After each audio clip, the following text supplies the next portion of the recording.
Bonsoir, mes camarades de jeu, and welcome back to our video podcast, Into the Darkness, where my friends and I play the Call of Cthulhu role-playing game. I'm your host, Tom Rayleigh.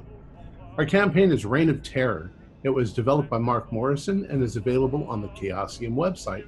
Our maître de jeu is Mick Swan, and this is episode 7.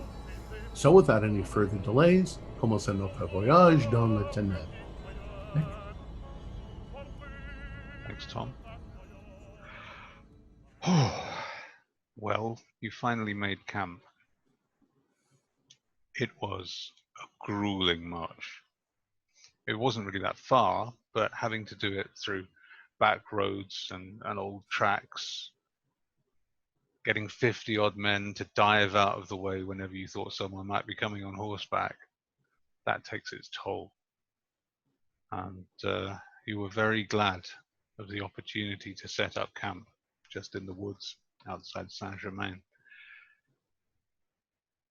After establishing some sentries and staking out the perimeter, Sergeant Renaud gave the order that all men not involved in sentry duties were to get a couple of hours sleep to prepare for this evening's mission. He wants you all fresh and rested. So with that to mind, you take to your beds. Well, I say beds. It's quite a rough and ready accommodation. A bedding roll on the ground under a sheet of tarp. But you manage to get a couple of hours sleep. Not bad sleep. Sadly, your sleep is disturbed. Could you all give me a listen roll, please?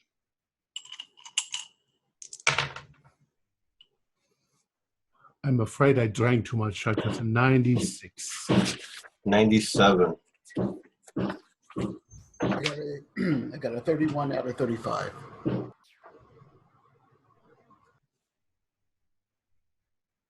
The other two, do you pass? Fail? No, 90 out of my 20. Yeah, an 82. I failed. Okay.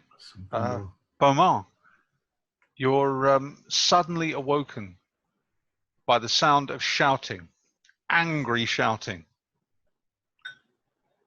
I'll get up and go towards the direction of the shouting. Now, I imagine because it's dark, there's maybe a campfire, torches, or something like that. Do I see like torches going in a certain direction? You can see a few torches moving around. You can see a group of men clustered around. I'll run up to them and I'll say, "What's going on? What's all this racket?" The man looks at you with a shocked expression for a moment, as though he doesn't know what to say, and then says, it's terrible. It's terrible. A man. He came in. The sergeant. He's Slow dead." down.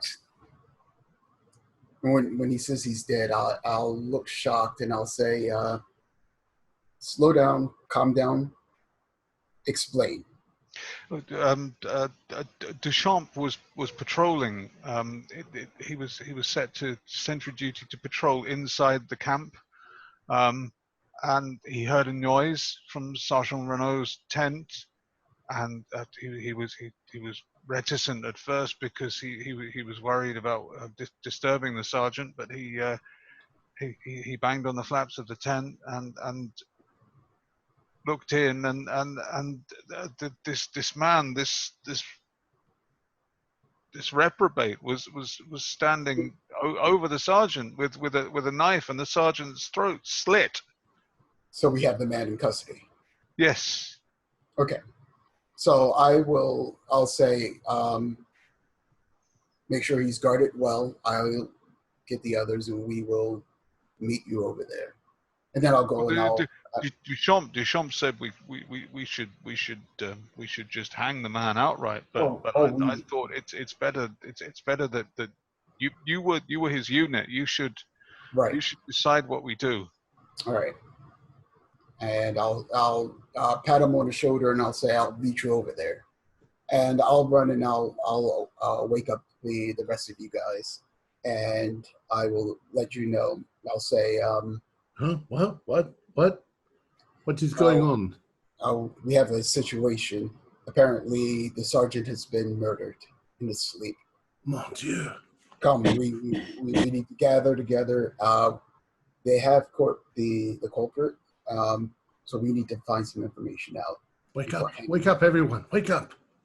What is this business? Our sergeant, he has been murdered. What? Murdered? No. Come. He was just in the read it tent. myself. Pressy, wake up. Huh? Come. It's not morning yet. Ugel. The sergeant, he has been murdered. Oh, murdered. Well, I start just getting myself ready. And we come immediately following with all of you. The moment you wake up, you can hear the clatter from outside. I mean, the whole camp is meant to be silent, meant to be keeping a low profile, but there is a persistent murmur of discontent now. By the time you get over to where they're holding the man, it looks like one or two of the soldiers have had a go on him, and he's certainly had a decent kicking. You know, he's his eyes are swollen. Bridge of his nose is split. It looks like his nose was broken a long are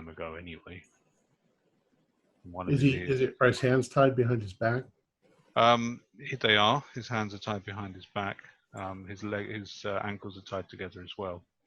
He's sitting against the tent, the front post of the tent.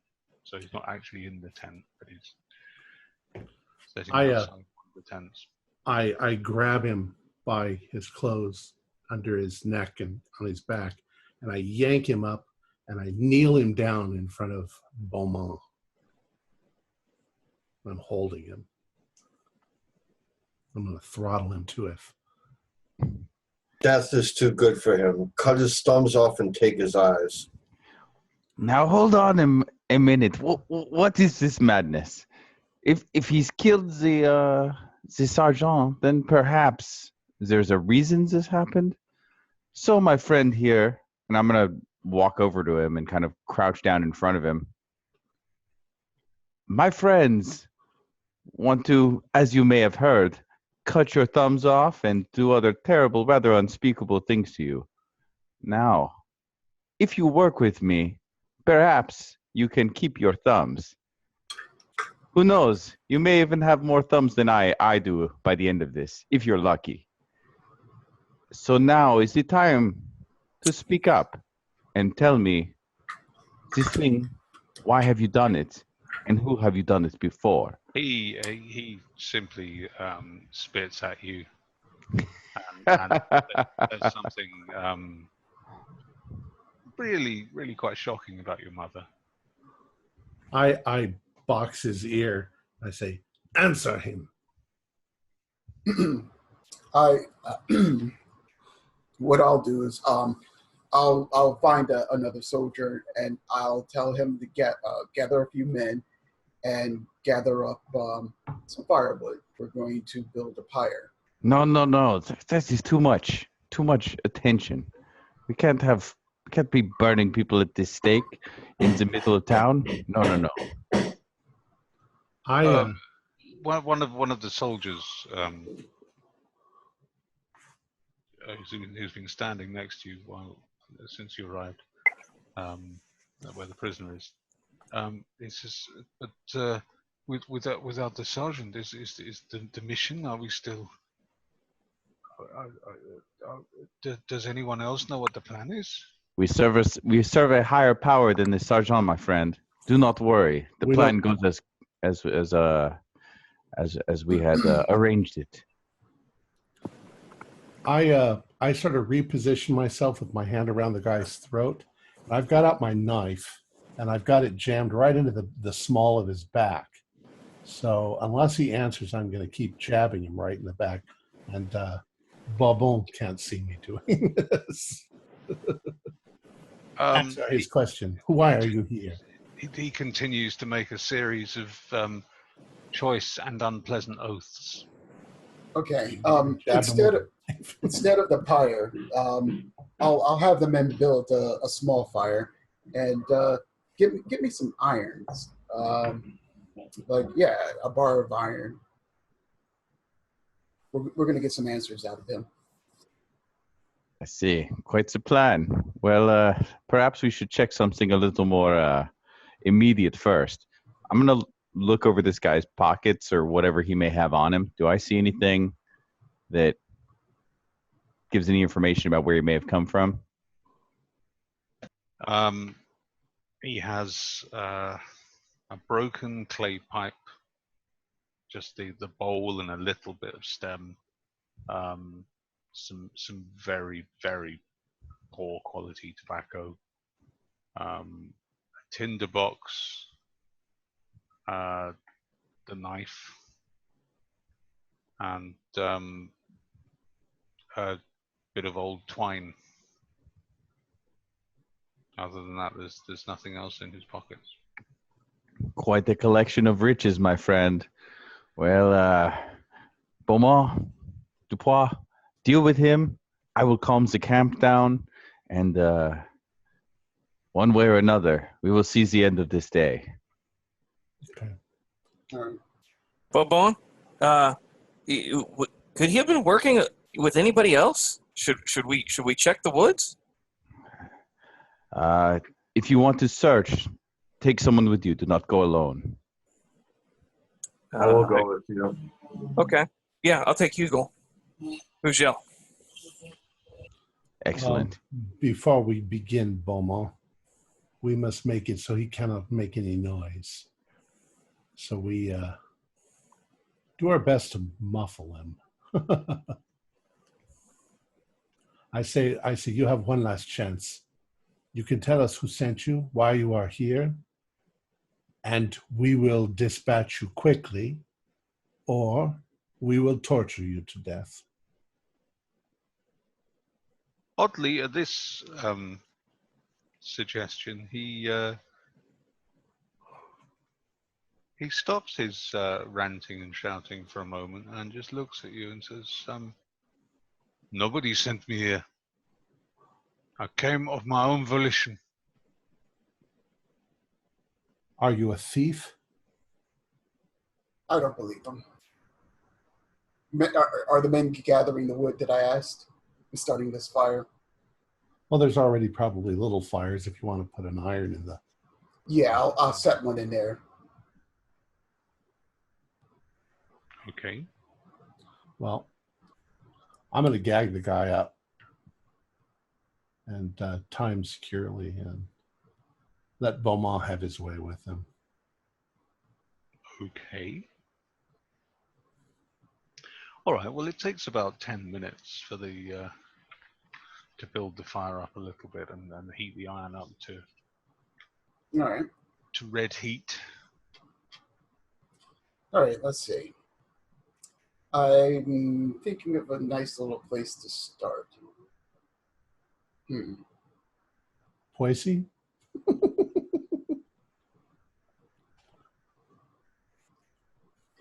I'll ask him again. Give us the information that we want, and this will be over quickly. I don't know what you want. We want to know. Why are you here? Why did you come here? There were men in the woods. I wanted to know who it was. Why did you murder him? Because he was a soldier.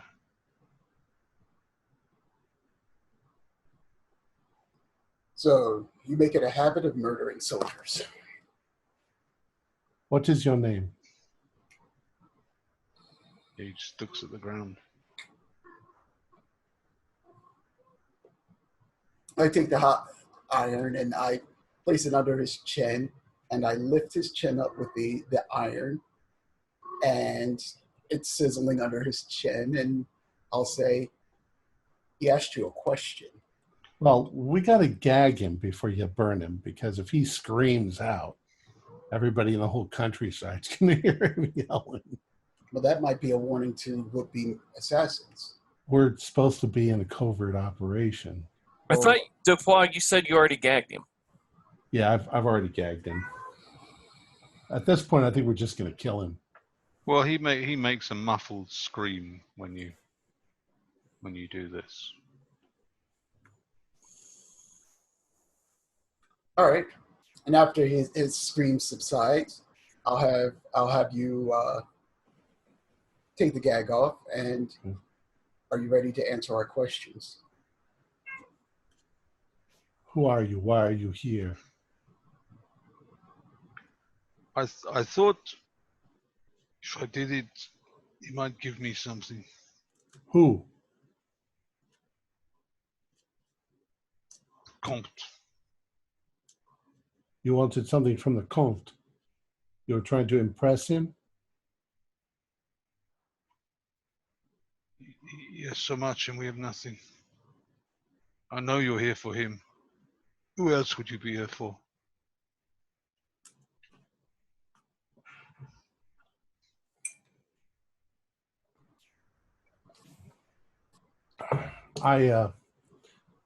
He's of course tied up and secured.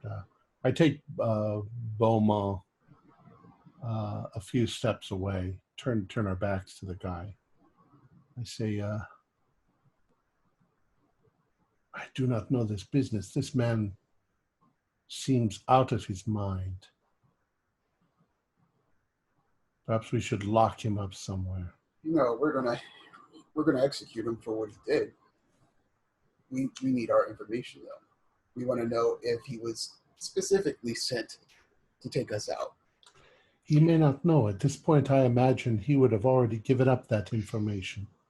Both of you make psychology check, please. Nope, 88 out of 20. What is my psychology? I got 20. I got 17 out of 20. So that actually made it. Well, Dupois, by the way he speaks, the quality of his diction and articulacy,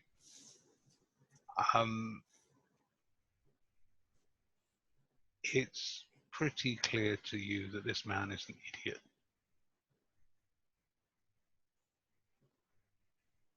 Whether or not that means he's incapable of guile is another matter entirely, but he's certainly a dullard, a khetan.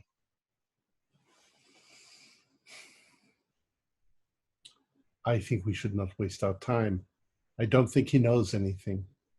Just hang him and be done with it. It is almost time for us to go anyway.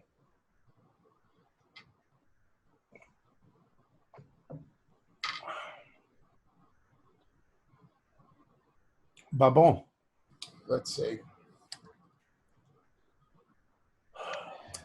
All right. You know what? Yes, Dupois.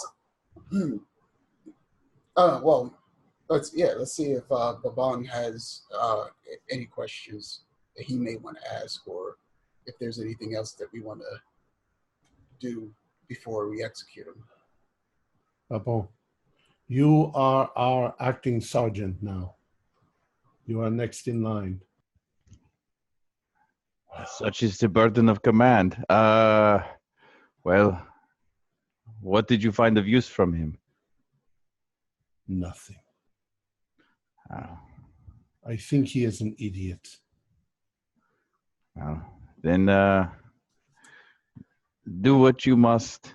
Find him a nice shallow grave to rest in, and we shall make our way into the Comte's manor at the appointed time. And what of Sergeant Renault. Well, perhaps he and his murderer will share a grave. A final irony in his life. But otherwise, we do not have time to take him with us. I don't know. Well, and the men are already quite rattled as it is. I don't think having the sergeant in the cart will help any. It's presumed that there would be a couple of men staying back at the camp. Right. I say we don't bury this criminal. If we're going to hang him, leave him for the crows. We bury him 6 feet up above the ground in the tree. Yeah. So leave him here. We'll worry about that tomorrow. But we don't have to do that. We need to begin our operation. Leave some of the other soldiers here to hang the man. That is entirely acceptable. I then spit on the guy and you killed a great man. I don't know if I'm here or still searching the perimeter, but I think the soldiers should see him hang just for morale purposes. You know what I mean? Like at least they don't find anything. By the way, there's no one else out there. The woods, as they were when you walked through them on your Pressy.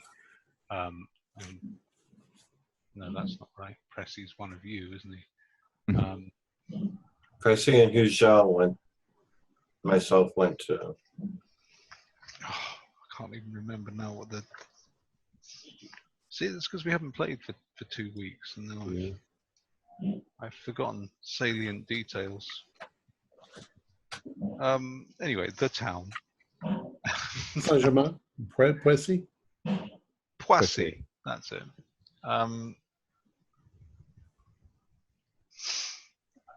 Yes, as it was when you walked to Poissy, the forest is eerily quiet, and there's no sign of anyone outside the camp. You're relatively secure in the conclusion that this man was acting alone.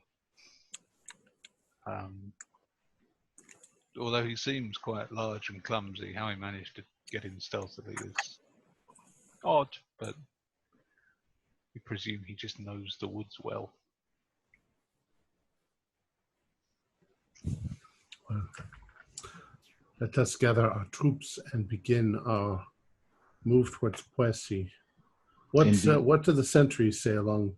Have they seen anyone coming and going towards the Comte's chateau? There was a coach that went past a little while ago. As to whether it was going to the chateau or not, they have no idea. Okay. But as you talk to a few of the men, one thing that becomes clear is that Ugel is quite right. Morale is quite low. It's shocked the men. The fact that someone has just wandered into the site and killed the man who was effectively your commanding officer for this mission. Oh, me. It's sent a ripple of disquiet. Some of the more superstitious men think it's a bad omen.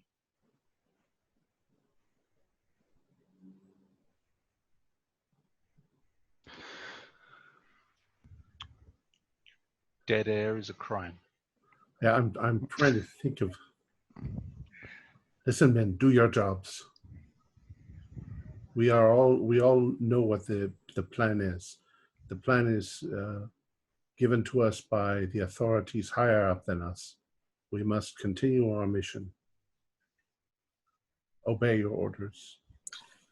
I would like to. I'd like to try singing just to try to raise morale. I'm a rather talented singer, and I know that can have effect on feelings. I don't plan on belting out to where you'd hear me across the for long distances, but if I'm in the center of camp, I'd like to do that to at least try to raise morale some. Except Sergeant Renault has just been murdered. Something with spirit. Let's string this man up.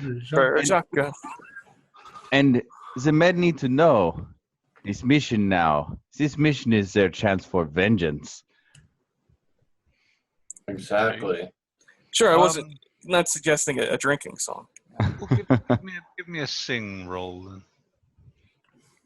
A sing roll. Yeah, it's got art and craft, sing. I got a hard success, 29 out of 70. Okay, you rouse off a belting chorus of Tame, and well, no, that's several hundred years too early. You sing a very Some old war song that's yes, an old war song about honoring fallen comrades and marching valiantly into battle. There we go. And it stirs many of the men to a sense of vengeance and righteous anger, That sounds good. which for now does a little to at least dilute the morale issues. But you can see that some of the men are still clearly worried that something like that's just happened. Pressy, your services are, as always, invaluable. Well, and with that, buoyed up a little by the rousing song, you prepare to leave the camp. okay. And the march is conducted in silence. It takes about an hour and a half. There are a few moments here and there where you stop because someone thinks they hear a horse coming, but there's nothing of it. And by about 11:15, you arrive in Poissy. Important note, figure I'll mention it now. I am gonna be taking the sergeant's what is it, his powder that he got from the captain. Okay. Yes, you have the cart as well with the swivel gun on it. And the arrangement, I believe, was for the carts to take away prisoners will be arriving a little later. Obviously, the carts is quite noisy, so they're coming at an allotted time a little later in the early hours of the morning. Let us get there and get in position, and then Eugel and I and Beaumont are going to go over the wall. Okay. Well, the scene in Poissy is not as you remember it. There was a lot of noise coming from the inn when you stayed there, and you remember even getting sleep. You were woken up a few times in the night by the sound of drunkards leaving the inn. But this time, the streets of Poissy are deserted. The inn looks to be firmly shut up. Shutters are closed. You can see only perhaps the slightest crack of light here and there from the corners of windows. It's a strange, almost melancholy air about the place. Just though a sense of ennui has descended upon this town. This strange feeling of foreboding.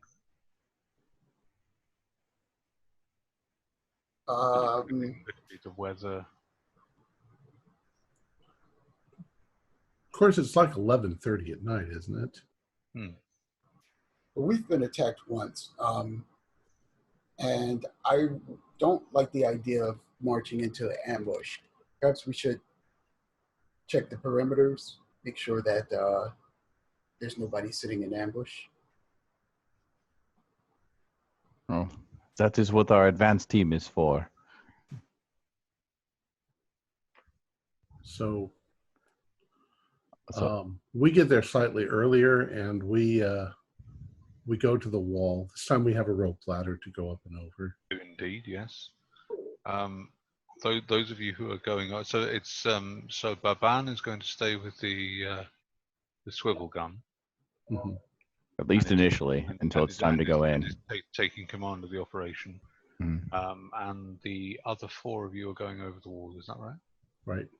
Correct. Yes. We check first to make sure that the guard isn't walking along the path with his lantern. There are you notice as you're sneaking up to the wall, you do catch a glimpse of the front gate, and you notice that there are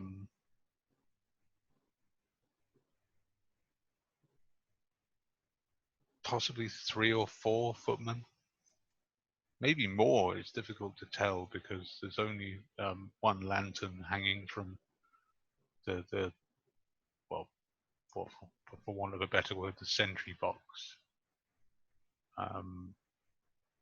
which is just a little thing. It's just big enough for a man to stand in, really, and stay out of the rain. But there definitely seems to be more of a presence at the gates tonight. And you can just make out the little glint of some livery.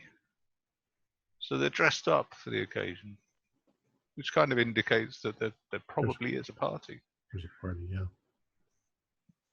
But sneaking past there, and you get to your allotted point at the wall. Each of you give me a climb roll, and you can add a bonus dice as well because you've got the rope ladder. 03, so 15. 08. Oh, I got a 06. Nice. So you're over the wall like a bunch of squirrels, straight over. And I'd like a jump roll from each of you on the other side, please. 5. Wow, we're getting all these 00 numbers. 24. I got a 4. We just used up all of our good numbers. I know. No, I failed. Dubois and Beauman just doing the backflips. Oh, I got a bonus die. Yes. I just made a 41 out of 55. Okay. You sort of inelegantly lower yourself down and just sort of partly jump, partly fall. We onto catch the path Suzhou below. before he hits the ground. Well, if he's last over, he can come down on the rope anyways, because he's got to swing it back over our way. As you're finding your feet and checking your equipment, give me a listen roll. Didn't get a good roll. I got an 87. I got to fail to 95. Wow, I got an 88. 54 out of 55. I made it by 1 point. That's good. It's good that someone passed. Damn good ears you had. Rochelle, you can hear way off in the distance in the direction of the house a horrible squealing sound, which is very abruptly cut short. I put my hand on Dupois' shoulder and I motion to the other ones to stop, and I point, to my ear to listen, but making sure if anybody else heard what I heard. What did you hear? Not knowing that they. Sorry. All of you make another listen roll. Oh, got a 19 on that one. Cool. 4.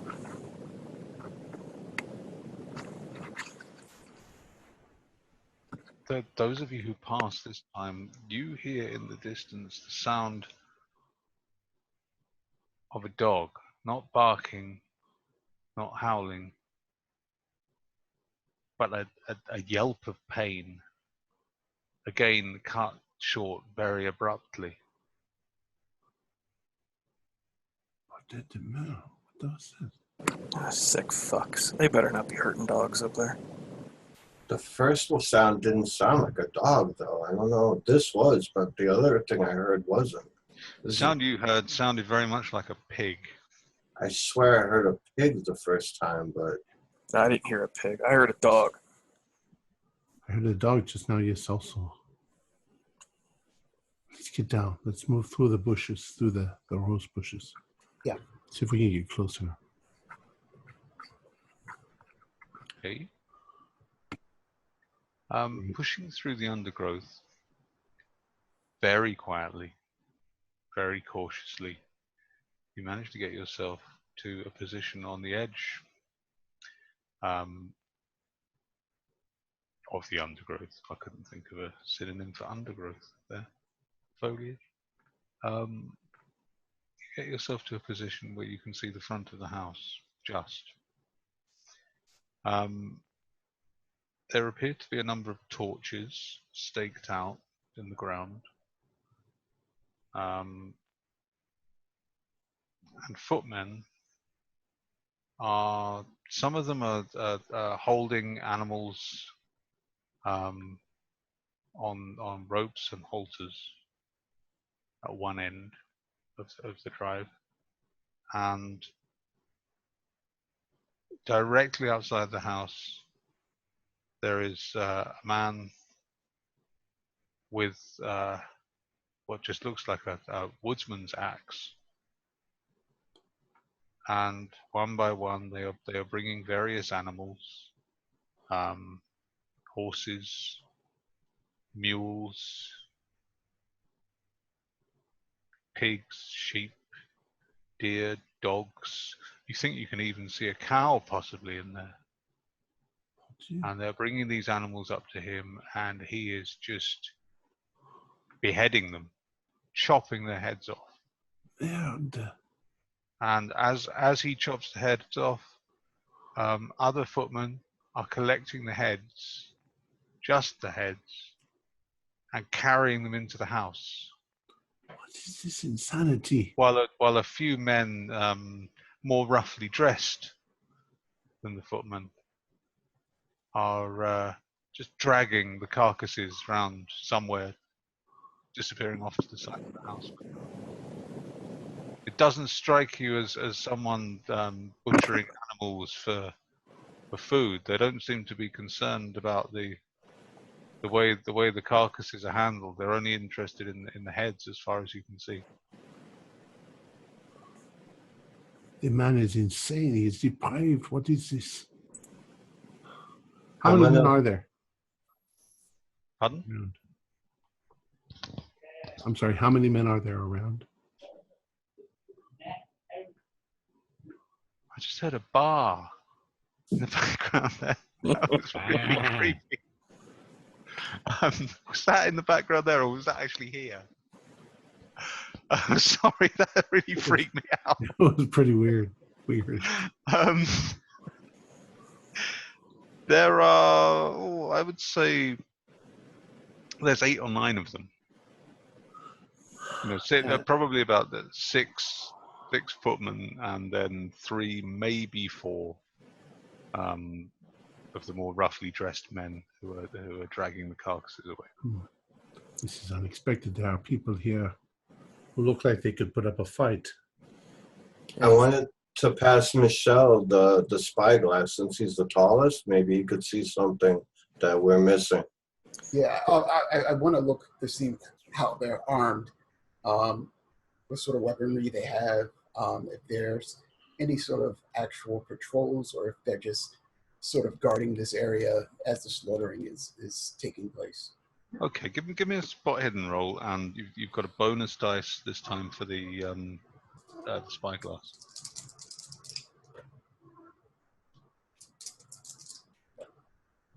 All right. 35 out of 55.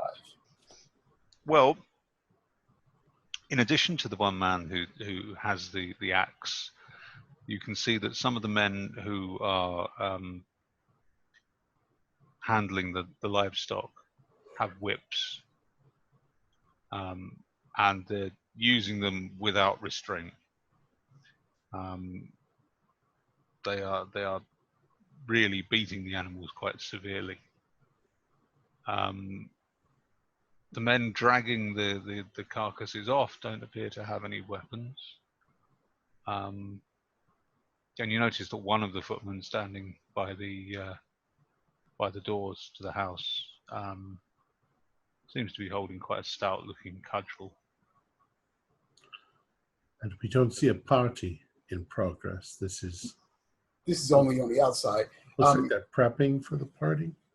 With this many animals being slaughtered this late at night, perhaps the party's tomorrow? I don't think the animals are going to be fed to the guests. No. I trained the spyglass onto the house itself, and try to peer through, I guess, the window, see if there's any sort of activity inside the house. Okay, give me another spot hidden.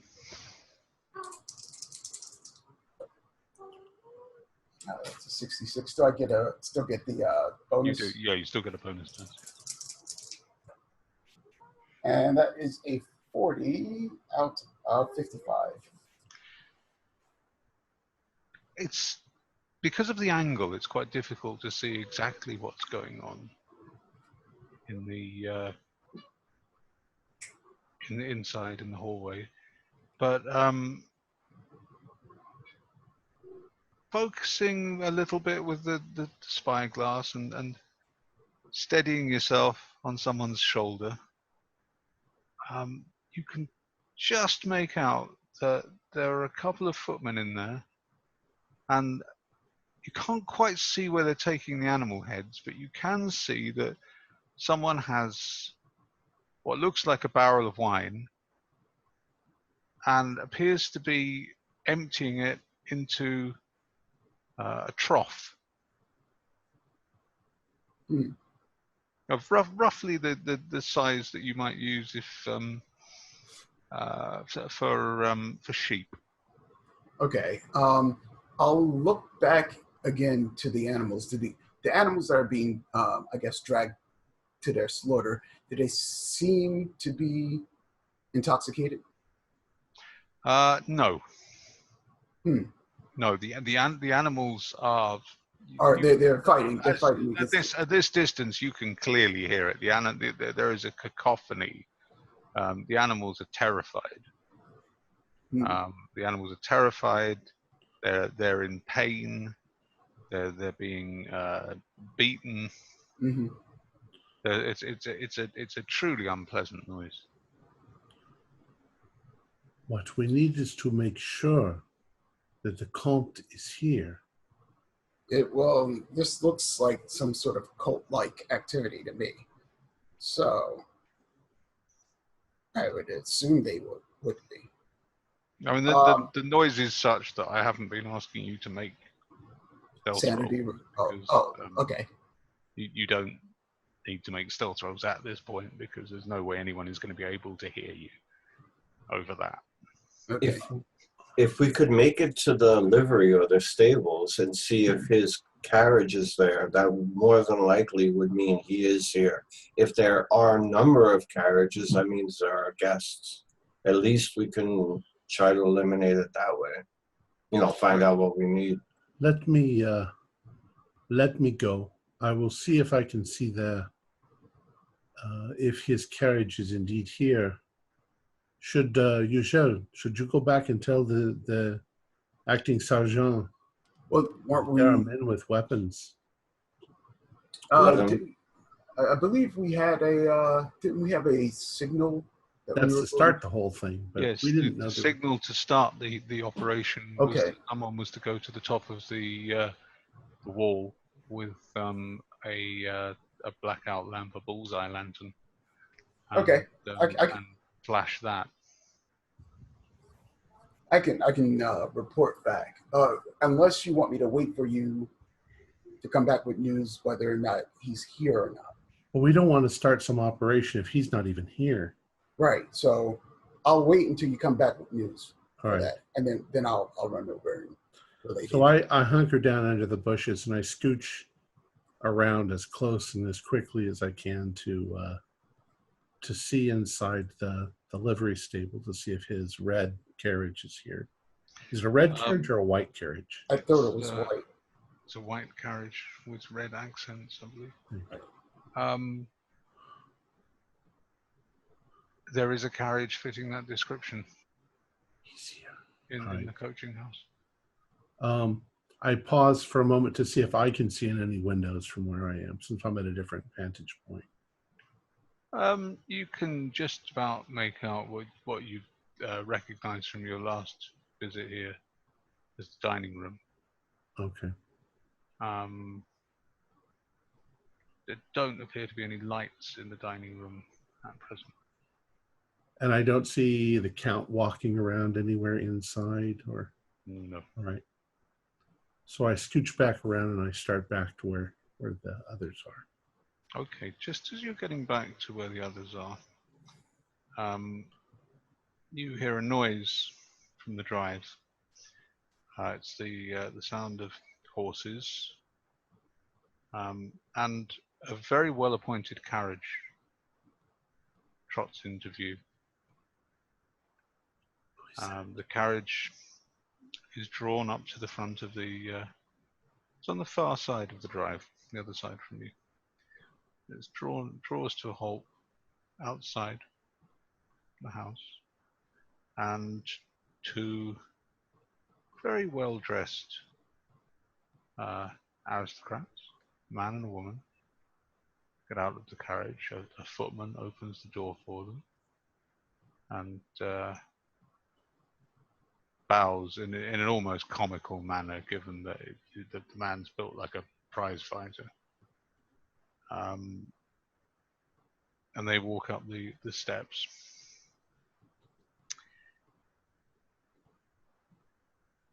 As they get to the door, you can see that there's someone waiting inside for them. You can't see from where you are exactly what's going on because of the angle. You can't see who's inside the door. But what you do notice is just as they're walking in, the woman goes in first, and as the man's coming in behind her, he removes his wig. That is strange.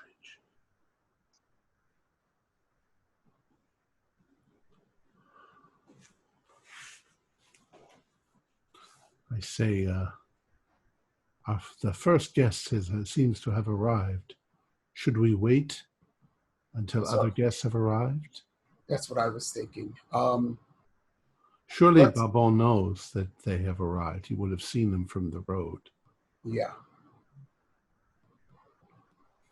Yeah, let's wait. Find a place where we're well hidden and we can observe. When the party is in full swing, I can send the signal. Now, if you still want me to go back to report what we found so far, I could do that. But let Ugel go. He is okay. Smaller, quicker, and lighter than us. Yeah, and I'll probably stick out like a sore thumb. Well, Baban, from your position down on the road, where you are with a group of men by the side of the road with the hand cart and the gun, you have seen the coach go past, and it was admitted through the gates. Now back up at the house after dropping off the aristocrats, not the aristocrats. We could hear the aristocrat. Yeah, that's an entirely different film.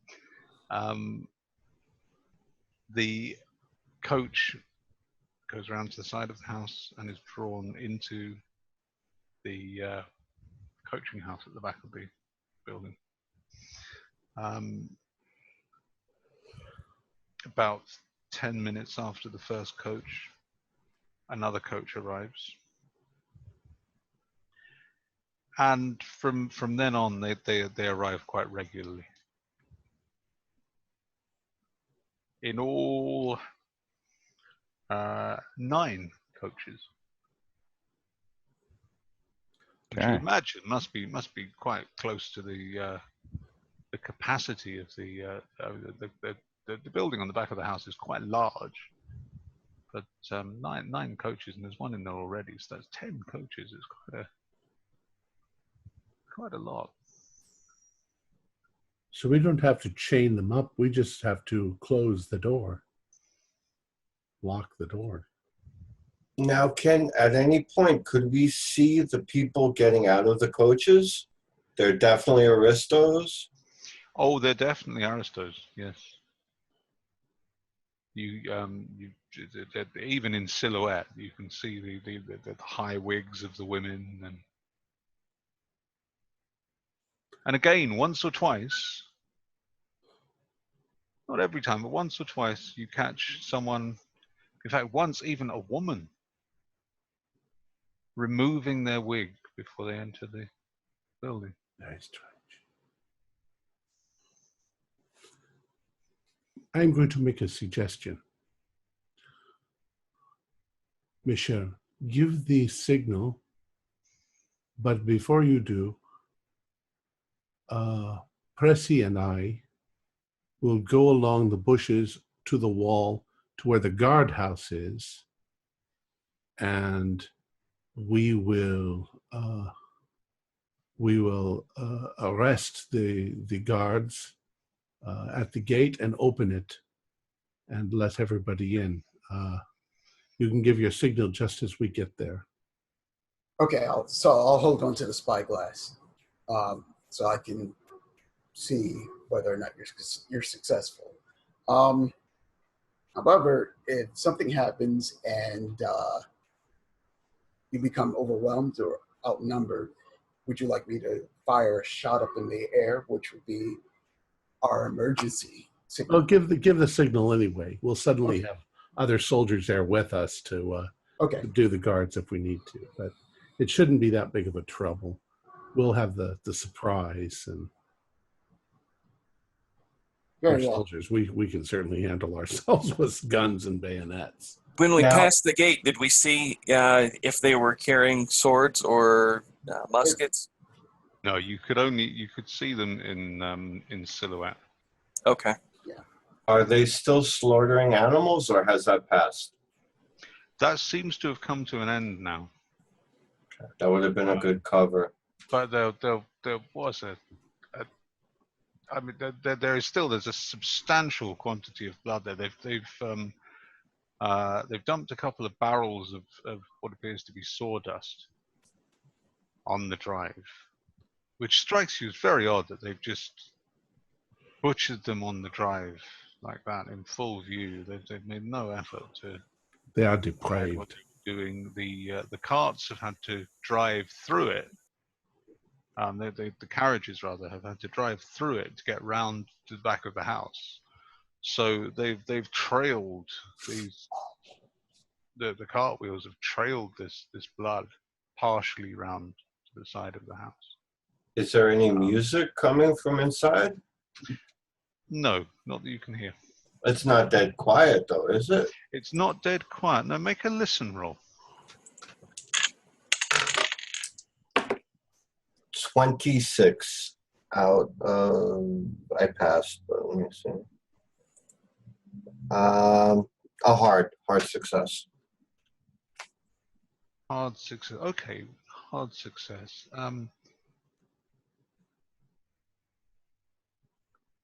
Most of the windows in the house are closed.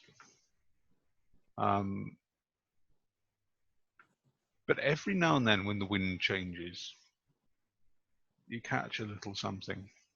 You hear a little something. And what you hear is, once you hear a donkey braying, another time you hear a bark. The other time you think you hear the sound of a barring, but well, given that you made a hard roll, the thing that strikes you as odd about these noises is that it doesn't sound like a sheep barring. It sounds like a human voice going bah, or a human voice going ruff, ruff, ruff, rather than an actual animal. All right. And it's muffled from inside the house and distant because you're a fair way away from the house. But it's a quiet evening, and every now and then you catch it, and it's sustained. I mean, it's not just isolated noises. There's noise. There's a sustained noise inside that house.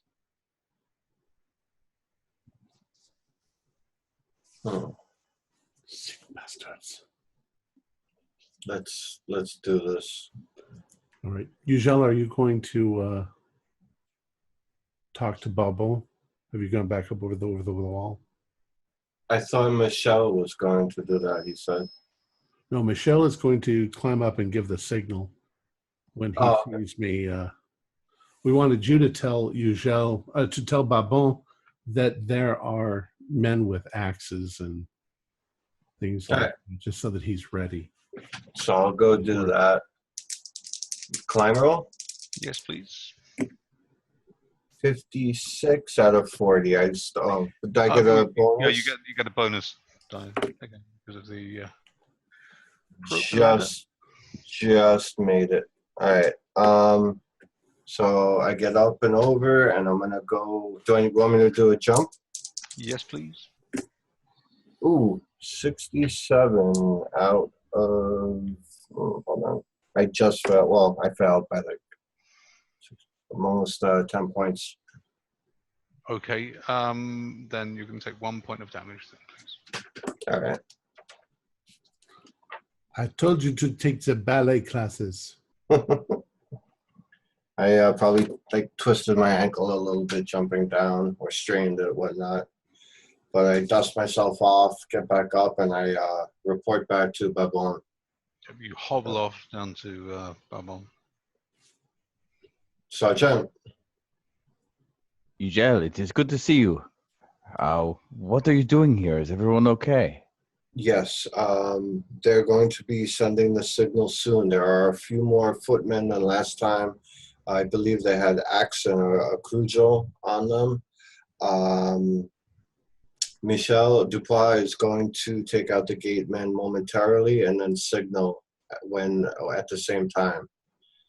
I guess I'll go with you through the front gate. And then he said when the signal goes, he's about to take out the gatemen and open the gate for you. They're killing animals. I relay a little bit of the story to him, so they're a little more aware of what they're stepping into. Merde.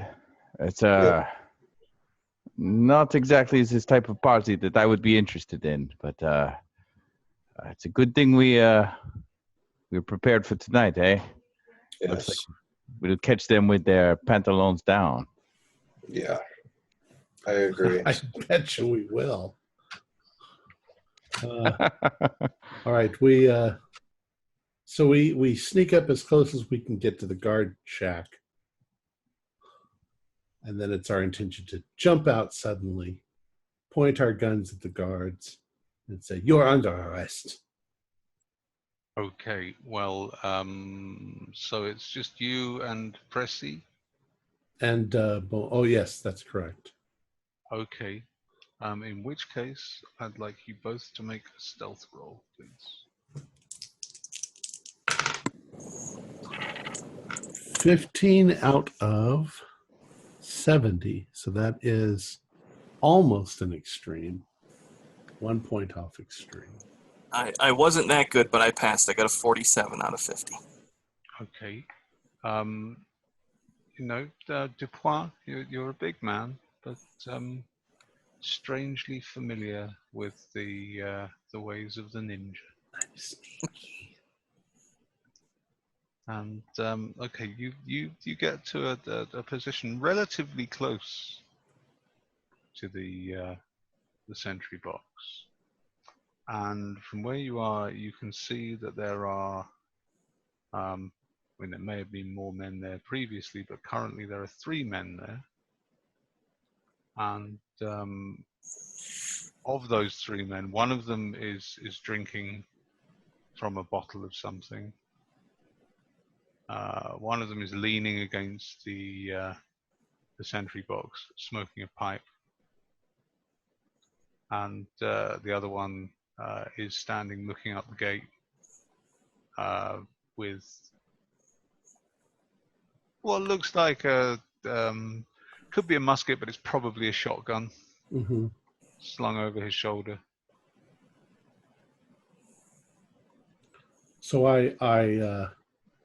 I jump out and hold my gun, and I'm like, "Gentlemen, do not move." My gun's pointed at the man at the gate. When you say gun, are you is that a pistol or a Musket. It's my musket with a bayonet, big bayonet. Okay. They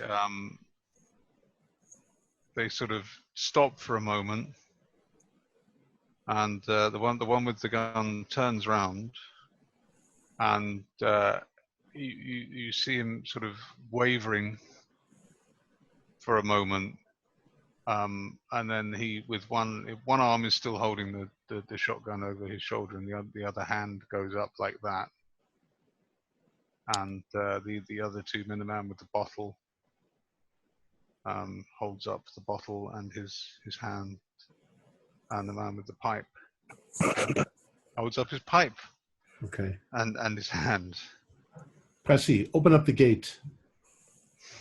Now, if the guy with I've got the bayonet pointed right between the eyes of the guy with the shotgun. And I assume now we can see the signal? Yeah, that's what I was about to say. The moment that I see that you have things under control and that the gate's being opened, I'm going to give the signal. Okay. Well, the gate is actually locked. I look at the one standing closest to the gate, and I tell him to drop the rifle or drop the shotgun and unlock this gate. He drops the shotgun and then looks at the guy with the pipe. You come unlock this gate. And I, motion for him with the gun. Go. And the man with the pipe, seemingly trying to keep his back towards the gate, sort of shuffles towards the lock and rummages in his pocket and pulls out just a single key. It's not a key ring, it's just one iron key, and puts it in the lock, turns it, and the gate opens. I'll kick it so it opens fully. And the soldiers should be outside by now. Our soldiers. Oh yeah, I start moving everyone up as soon as I see the lantern. Axe out. So are you giving the lantern signal now then? As soon as the gate opens, Yes. You said as soon as the gate opens, didn't you? Yes, of course. Sorry. Okay. Well, you flash the lantern, and a few moments later, soldiers begin filtering across from the other side of the lane, from out of the trees. At the same time, I believe there was another group were told to go over the wall as well, weren't they? Yeah. So some of them they'll be going through to their allotted positions as outlined in the plan that you formulated in the last episode. I motion for the 3 guards to move against the wall and don't move. And they can see now that they're soldiers, so they're not gonna probably try anything. Yeah, I mean there are quite a lot of soldiers coming through. So if you wanted to delegate someone to guard them or to Watch them. take them off somewhere. Well, we have manacles, right? Yeah. There are manacles in the carts, but the carts have not yet arrived. Oh, that's right. They show later. Okay. The carts are scheduled to arrive at about 1:30. Right. A little further down the road. So now all we need to do is march up the drive to where the front door is, right? Send some guards around. Was that the idea? They're going to go around the house and That's guard right. the exits. Yeah, that was your plan. Yeah. And we don't have to chain up the carriages. We'll just have to chain up the door to the stable. Yep. And we should have 4 guards on the corners of the wall, as well as guards coming over the walls. Right. I mean, soldiers. We basically got them all trapped in here at this point. And then once that's done, I come in, firing my pistol shot, and we rush in with the swivel gun cart and the barricade and block off the entrance so that if somebody does try to escape on horse, they won't be able to. Okay. Well, I mean, it's going to take probably about 10 minutes for everyone to get in position. Okay. And has anybody in the house noticed that this is going on outside, or are they just busy doing whatever they're doing? Well, the thing is, what with this being a role-playing game and everything, that they might well notice. But I'm not going to tell you. Okay. Babon, do you want to stay on the cart, or do you want to go in with us? Well, the sergeant must lead his men. I'll accompany you in. All right. Well, you walk behind us because if anything happens, it hits us, not you. We've lost one too many. One sergeant, yeah. But my intention now is to walk up to the front doors and kick them open. And if that seems like a feasible thing to do. Well, your intention is somewhat thwarted by the fact that there are still 4 of the footmen lingering around outside the front doors. Okay. Well, as we approach, then I just yell at them and say, "Get out of the way." And I'm assuming we're all, fixing our shot as, with the bayonet on them. Like Make way for the King's Guard. How many soldiers have you got with you at this point? In our little group or all together? In your little group that's going into the front of the house. Probably detachment. I thought it was going to be about 15 or 20 of them. I thought you said 15 as well, actually. Yeah. Yeah. But it's me, Beaumont, Pressy, Ugel in the front, then the sergeant, and then more guards behind them. Like 15, but they were to break away as we got closer to secure any captives, is Right. what I remember. That's right. So they're But we've got a little entourage walking in. okay. So you're sort of walking across towards the house, much in the manner of Le Chien du Reservoir. And let's have a. I'm just going to have to pull up. Do we get the music as we're walking too?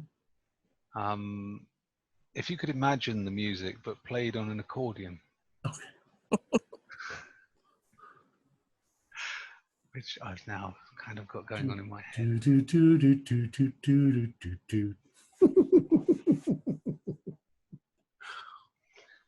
Okay, well, as you approach, the 4 footmen clearly see you coming towards them.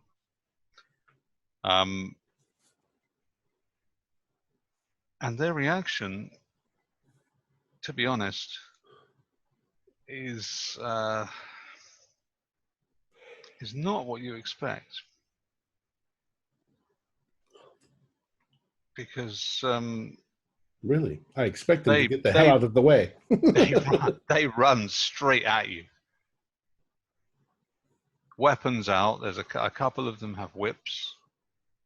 One of them has basically a big club. And, Well, we're not the kind of people who are unnerved by attacks. We have our bayonets. The other appears to have a small knife. All right. I'll fucking bayonet the first guy who comes at me. I'll shoot. I'm going to shoot as well. Okay, if you make your rolls for shooting.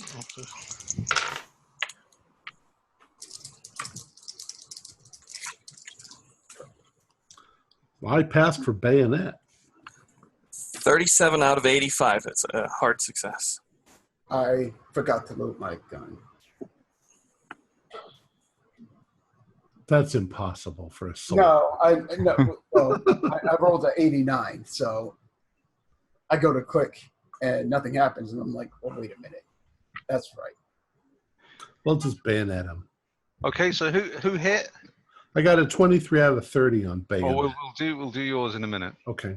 Because we'll do hand-to-hand combat in a second. I hit with a hard success. You hit with a hard success. Can you roll for damage, please? Yes. 9. Ooh. Okay, there's one of them who was advancing to you with a whip in his hand.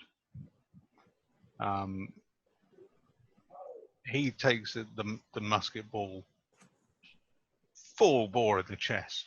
Ugh. And he sort of stumbles forward a couple of steps and then just falls forward. He's clearly not dead, but he's on one knee with his whip hand is resting on the ground to support him, and his other hand is clutching his chest, and he's just breathing very, very hard and pushing against his chest. He certainly doesn't look like he's going to be getting up in a hurry. Did anyone else hit? Nope. I My wasn't pistol shot goes wide. Okay. In that case, Dupois, as you're going in I'll just decide which one of them is attacking you. The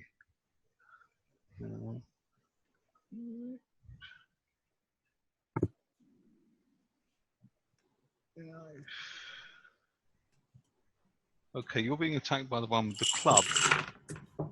Okay. So as you're going to bayonet him, he's also running towards you with the intention of whacking you with a club. Okay.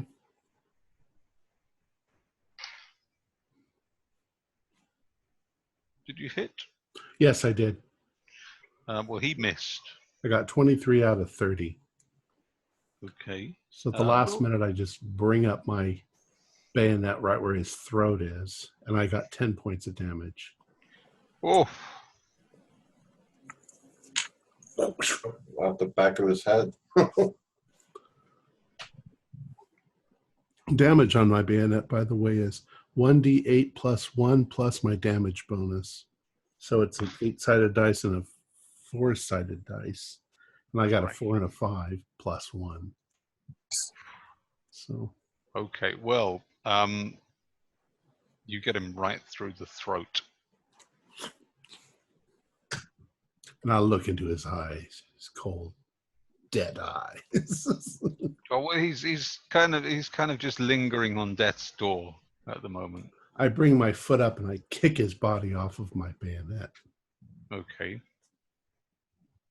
Anybody else?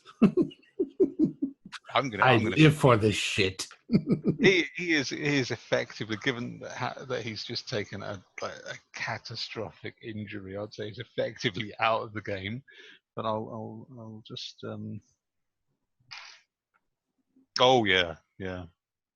he's passed out, completely passed out. I'm probably dying, but almost certainly about to die.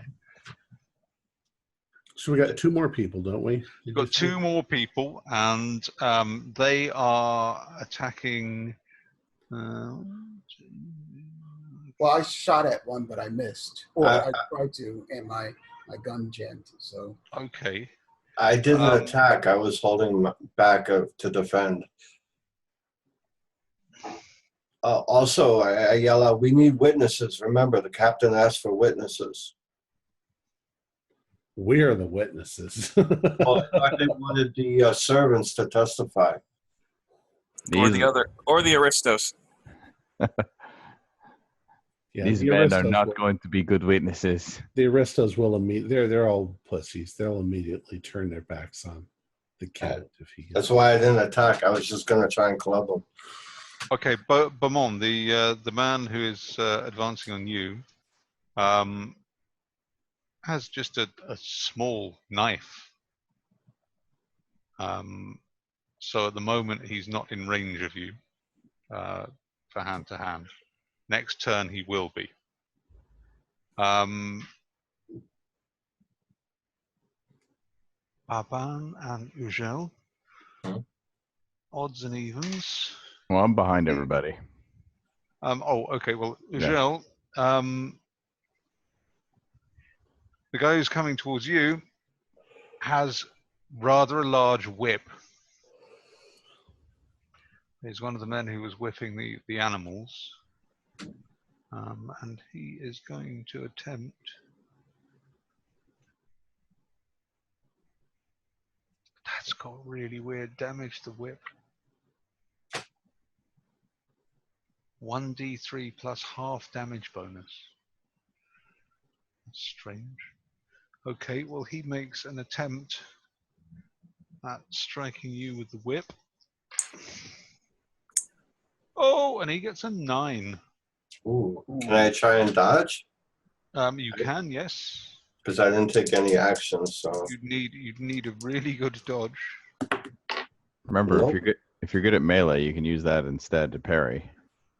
Oh, can I? Yeah. Yes. I have 60 unarmed. Fighting brawl, you mean? Yeah, fighting brawling, like you Yeah. basically putting up your rifle to block it. Oh, I didn't know that. Well, I rolled a 38, so It just means you can't use your rifle to shoot. Against his 9, I'm going to say that he does hit you there. yeah.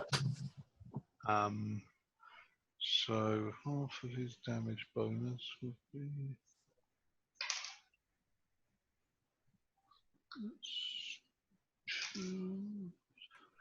3 points of damage. Slapped you with that whip. Yeah. Just the end of it, just sort of cuts across the side of the neck.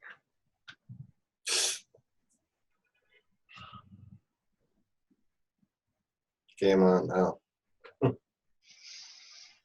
And there is also the complication that having heard the shot,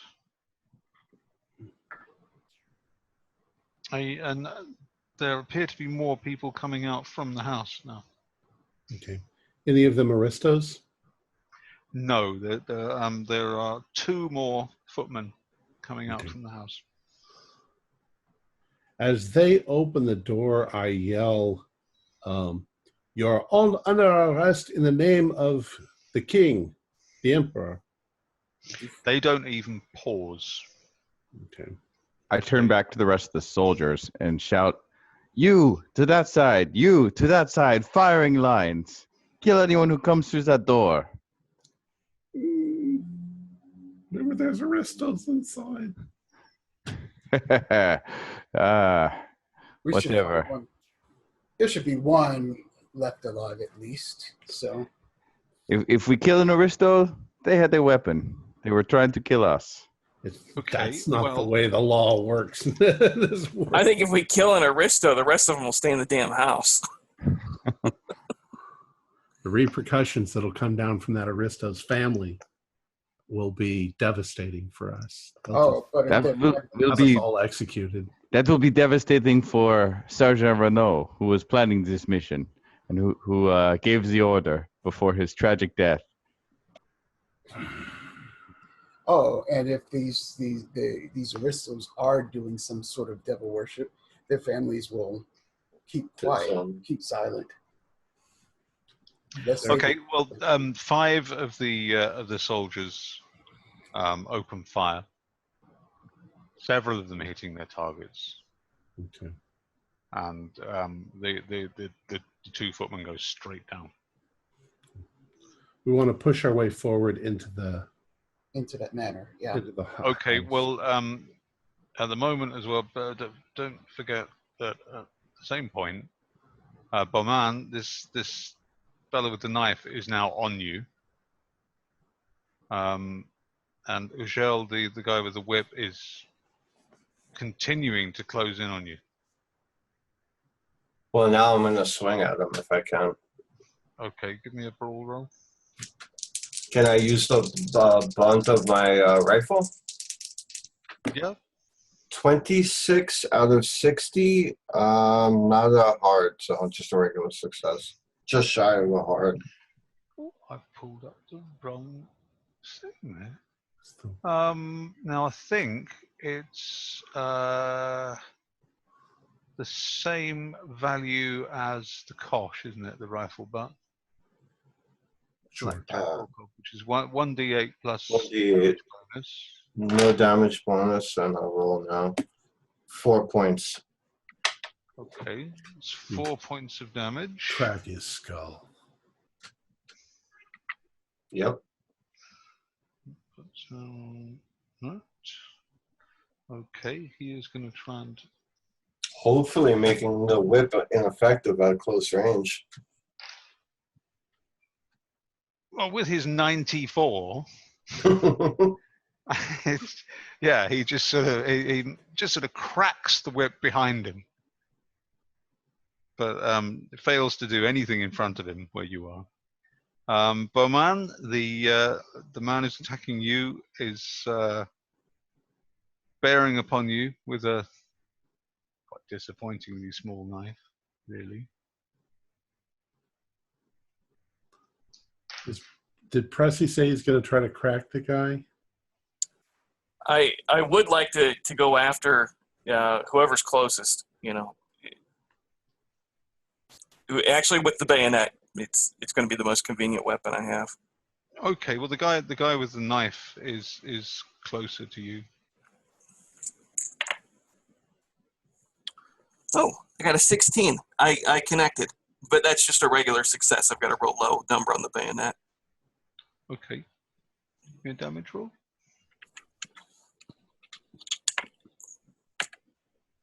7.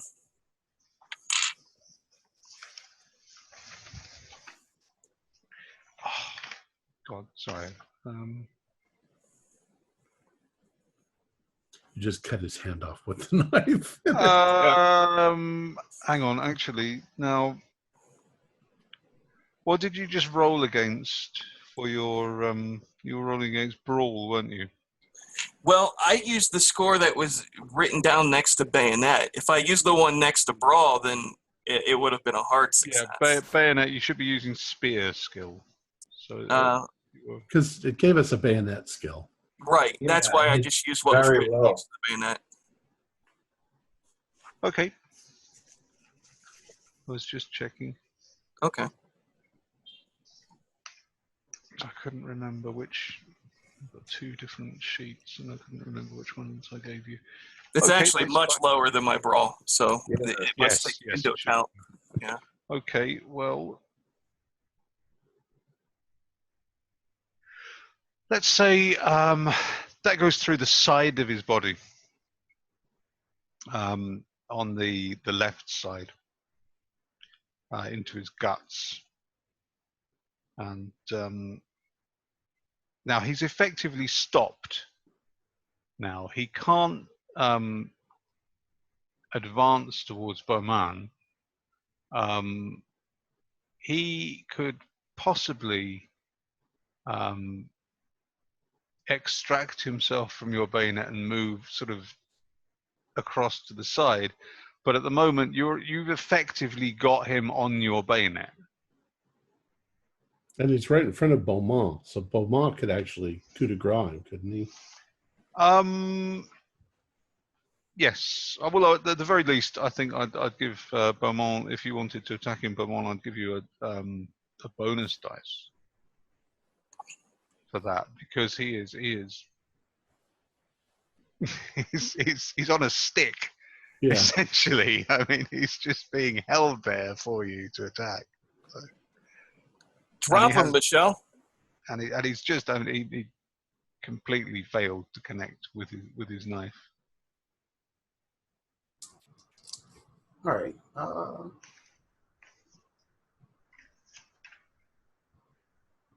If I shoot at him now, would this be considered like point blank?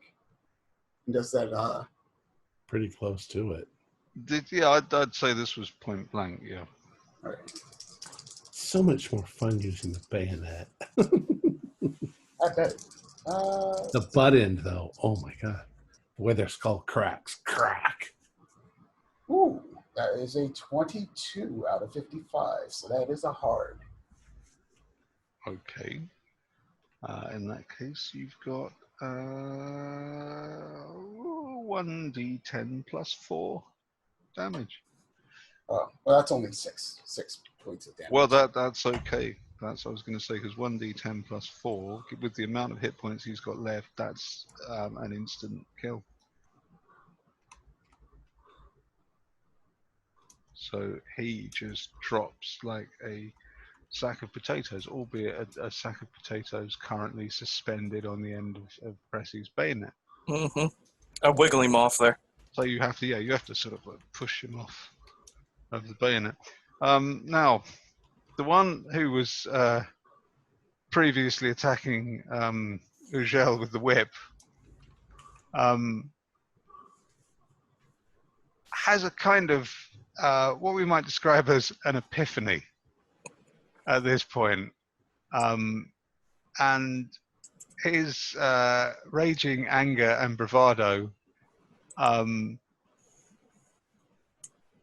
seems to be faltering somewhat. He's stopped rushing towards you, Michelle, and he's just sort of standing there, looking around. Let's see if I can crack him with the butt of my rifle. Knock him out. Right in the face. Okay. 34 out of 60. Regular success. Okay, he's going to try and dodge. And he gets a 79, so he's not doing that. Roll for damage, please. 6, yeah. Yeah, he's out. You crack his head like a rotten egg, and it's a bone jarring crunch that you feel all the way up to the shoulder, and he just drops. Now at this point, you hear several gunshots from the side of the house in the direction of the coaching, not an inn, but the coach house, which, given that you've only seen one footman with a weapon, who was the guy at the gate, you could be relatively sure that it's probably your soldiers firing on someone. Warning people not to leave the other exits. Yes, possibly a warning shot. Now that the firing and the fighting has stopped, you're very, very aware of the sounds from inside the house. Okay. And probably the weirdest thing about it is that you can still hear people making the sounds of animals in there. So at this point, can we step up to the doors and step into the parlor or step into the front? Can we And see anything through the windows? do we have the whistles that we talked about before?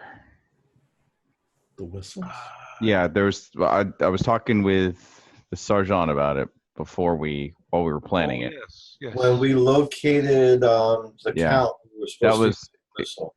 exactly. That's what I was gonna say. Is everyone, and I'm gonna kind of like say it out loud. If you see the count, blow your whistle. He is And- the first of our of our objectives. Okay. Also, before we advance, I wanted to point to a soldier and tell him to secure this man. That way, they tie up the guy I knocked out so he doesn't get away. Yeah. Okay. The also the one that I put the musket ball into if he hasn't bled out. Yeah. We've kind of stepped over those people to let the soldiers behind us take care of whatever they are. Yeah. Well, from where you are, once you enter the foyer, you've got quite a good view of what's going on inside. Pistol in the crook of my arm, reloading as fast as I In can. the foyer itself, there's currently no one in the foyer. All the action, as it were, is taking place at either end, in the dining room and what I think was you saw was a ballroom last time. Well, Both of these rooms had the doors open, so you can see what's going on. And in either room, the furniture is pushed into the corners of the room, and there appears to be food and straw strewn all over the floor. There's straw all over the floor in the foyer as well, and there are troughs full of what is clearly wine. You can smell that it's wine.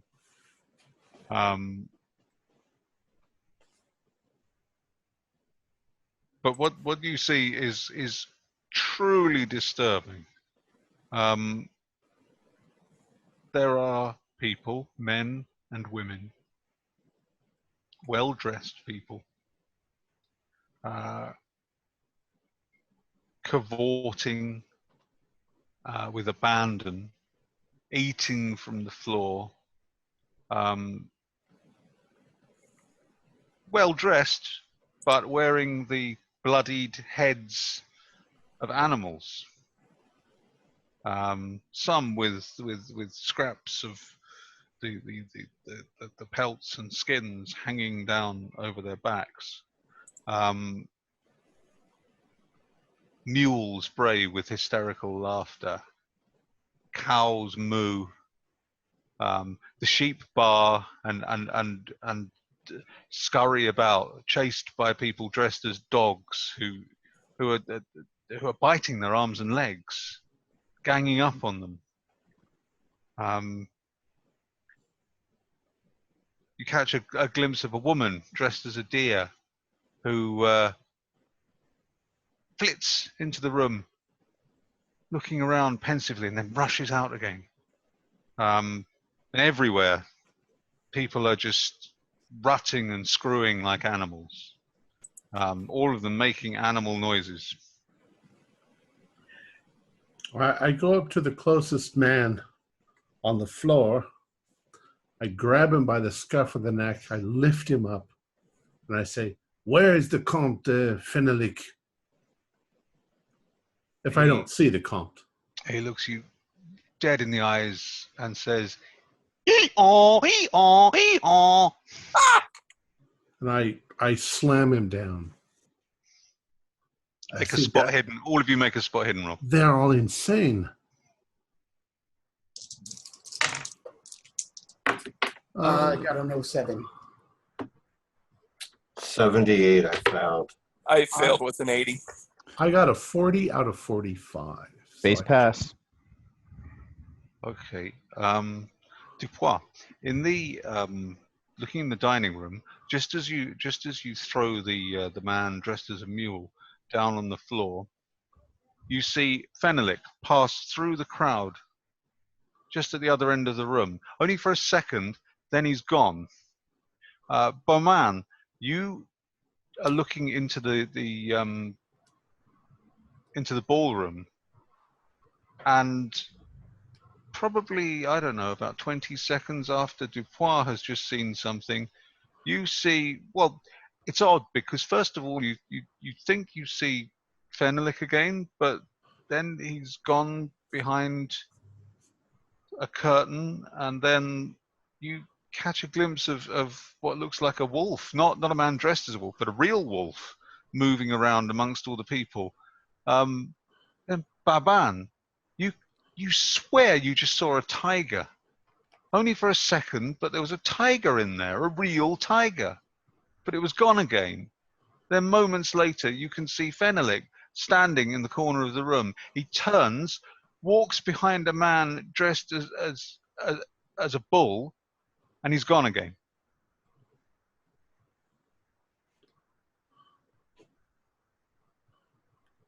What is this witchcraft? I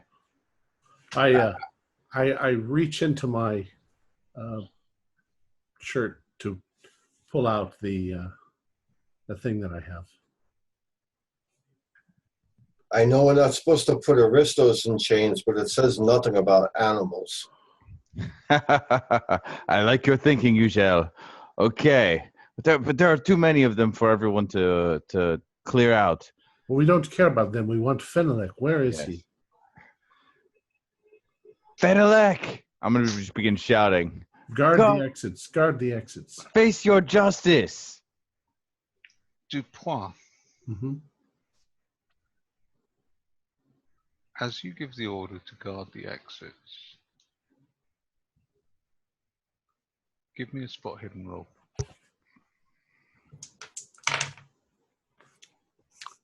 84. That is not a pass. That's a shame.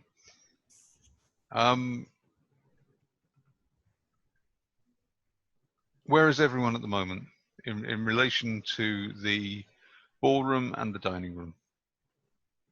The ballroom is on the right-hand side of the foyer. The dining room is on the left-hand side of the foyer. I was close to the ballroom. Okay. Probably on the left side. I'd be on the left also. The other two? I'm looking towards the ballroom, but keeping an eye on the soldiers that we've brought in as well. Yeah, I'm going to be with the soldiers, covering, I guess, the exits. Okay. Well, Bowman, first of all, give me a spot hidden.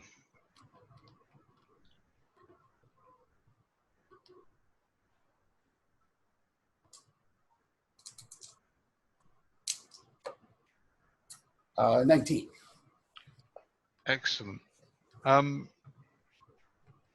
As you're casting your eye about, covering the exits, you notice that the windows in the foyer, and then sort of instinctively glancing at any other windows that you can see, maybe you can see one window in the ballroom, and maybe from where you are in the distance, you can see the windows in the dining room, but they're too far away to tell.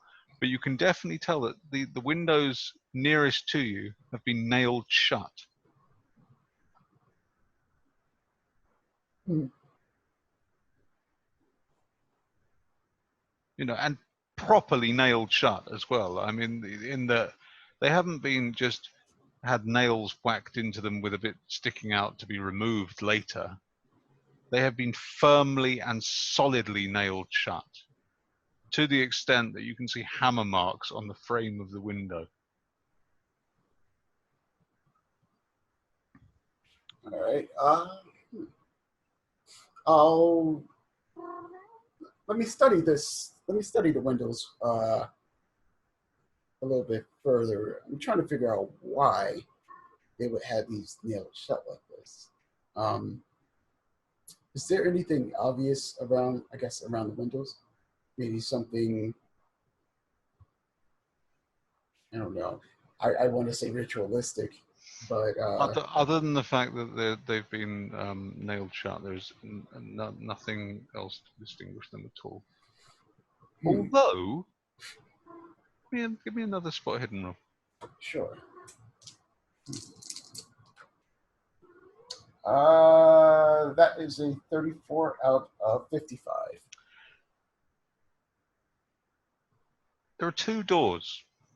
There's a double door that leads into the foyer from outside. Now, one side of it was open because the two footmen had just rushed out. The other side was closed. You can see now that the closed side of it is also nailed shut. And to the left side of the door, looking out, you can see there's a hammer leaning against the wall down at ground level by the skirting board, and half a dozen or so nails next to it. And at this point, I'd like Baban to give me a spot hidden roll as well, please. That's 5 out of 55, so that's an extreme.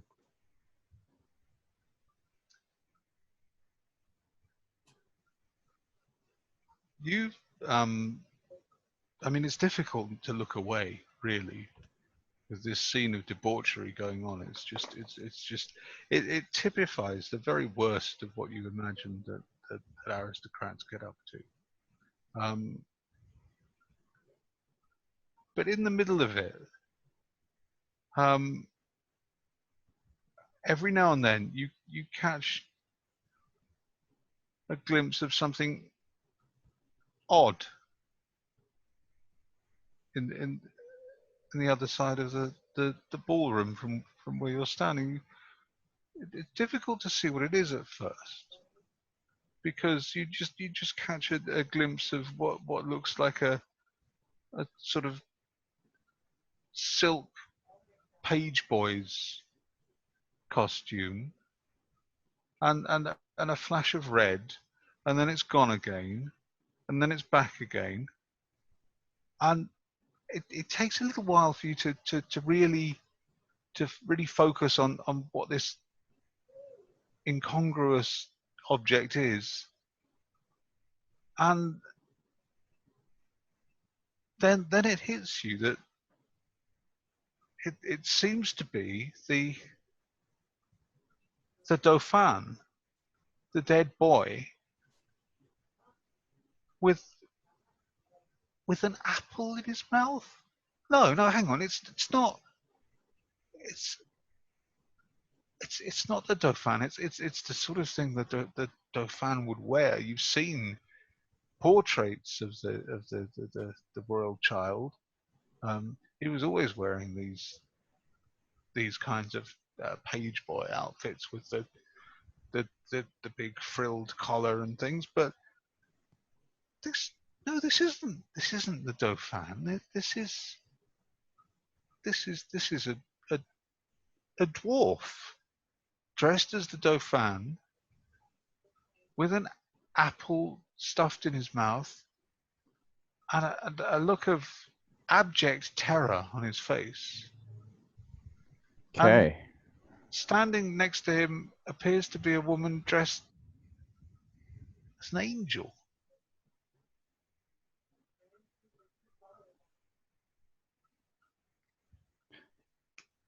You 5 guards the door. You 5 into the dining room. You 5 with me, Dupois, into the ballroom. I've seen something. Okay. Oui, mon capitaine, mon sergent. Pressy, Ugel, go with the other men. Check the dining room. And I'm making my way into the ballroom towards the dwarf. I will go towards the dining room. And by the way, as quickly as I can, I want to be reloading during all of this. Yeah, I'll reload as well. I'll also let him know about the doors and the windows being hammered shut. Do not let those men allow that door to close for any reason. All right, I'll bark that order to the soldiers. Okay, as you get into the ballroom, you can clearly see now that yes, this is a little person dressed as the dead infant. I mean, he's made up to look like a corpse. His skin is whitened. His eyes have been blackened to make them look hollow and sunken. But unlike everyone else here, he looks scared.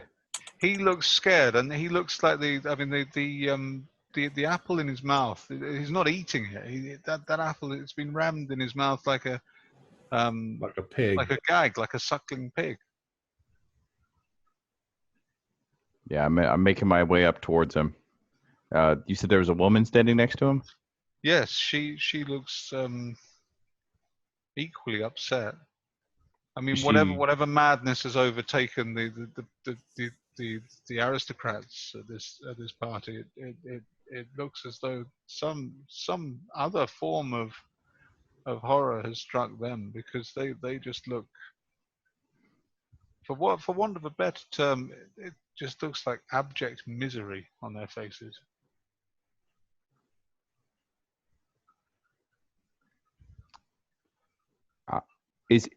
Is he trussed up and like on a table or something, or is he just standing?